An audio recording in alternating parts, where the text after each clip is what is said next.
Teachers supporting terrorist groups will not escape legal action.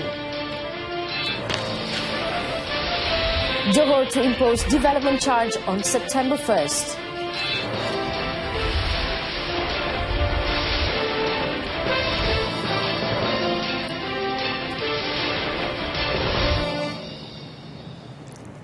Good afternoon, I'm Cynthia Arthur. You're watching News on 2. Teachers involved in illegal activities, including supporting terrorists, would not escape legal action from the authorities.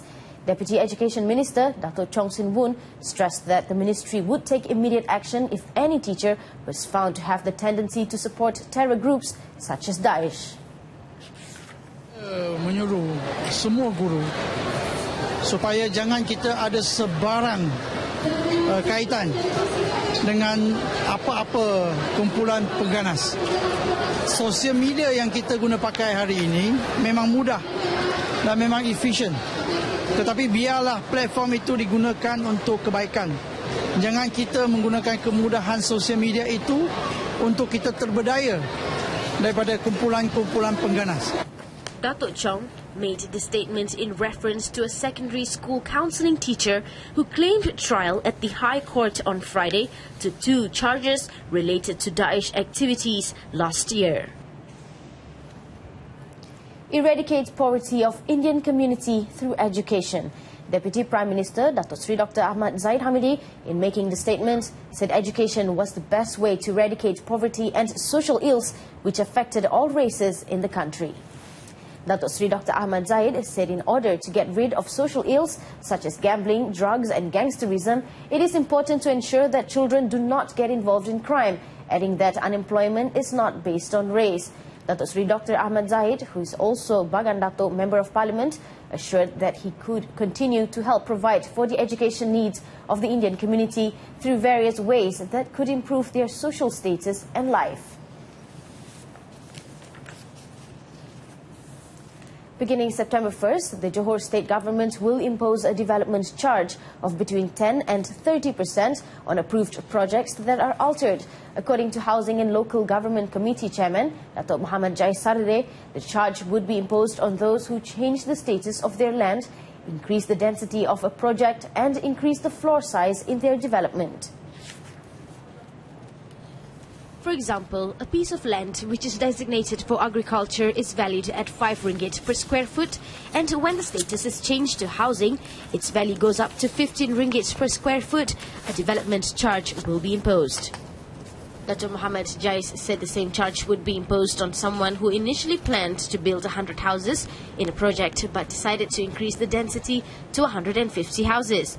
Charges will also be imposed if they decide to change the floor size of their project. The new charges are payable to the local council.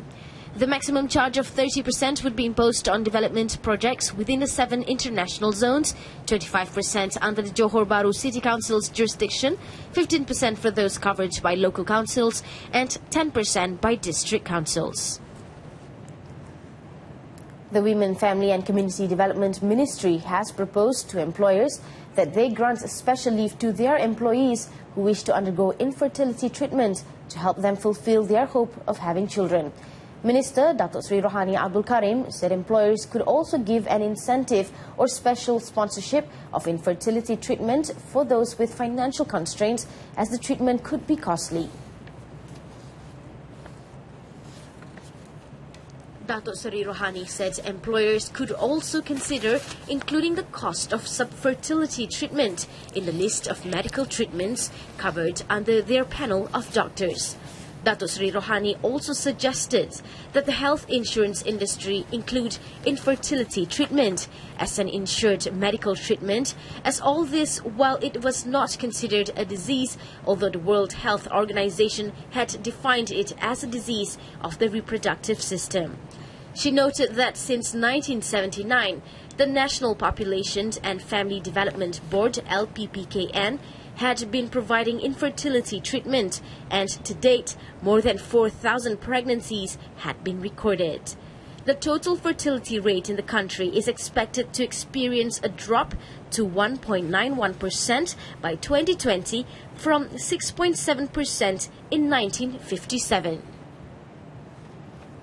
Malaysians are always advised to take heed of food safety when attending Aidilfitri open house events. Health Ministry Director General Dr. Noor Hisham Abdullah revealed that last year, during the month of Shawwal, there was a sudden rise in food poisoning cases, 51.6% compared to the usual months. Dr. Noor Hisham, in a statement yesterday, advised consumers to adopt the see, smell and taste method before eating the food. It is also vital to practice hygienic habits such as washing hands with soap and clean water before preparing food, eating and after going to the toilet. Dr. Noor Hisham also urged the public to become wise consumers by giving priority to health, cleanliness and food safety. That concludes this afternoon's edition of News on 2. News on 2 will be back at 7 this evening. I'm CYNTHIA. Thank you for watching.